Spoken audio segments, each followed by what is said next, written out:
নমস্কার, আমার নাম অভিজিৎ ধারা, নতুন গ্রাম, তারকেশ্বর, হুগলি। আমি এই আলুটা জ্যোতি আলু, যেটা বৃষ্টির আগে লাগিয়েছিলাম, কিন্তু বৃষ্টির পর দেখা গেল যে আলুর গাছের সেই রকম কোনো গ্রোথ নেই, গাছগুলো বসে গেছে, হলুদ মতো হয়ে গেছে।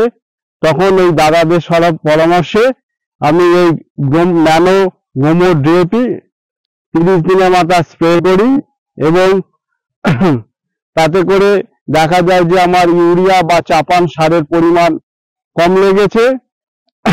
আর এরপর 45 থেকে 50 দিনের মাথায় আমি এটা আবার এই ন্যানো গোমর ডিএপির সঙ্গে অ্যাকোয়া স্প্রে করব। এবং আমার মনে হয় আমার যেসব আমাদের মতো চাষ করেন তাদেরকে সকলকে এটা ব্যবহার করতে বলবো, কারণ এতে রাসায়নিক সারের পরিমাণ কম লাগে এবং গাছের ডেভেলপ খুব ভালো হয়।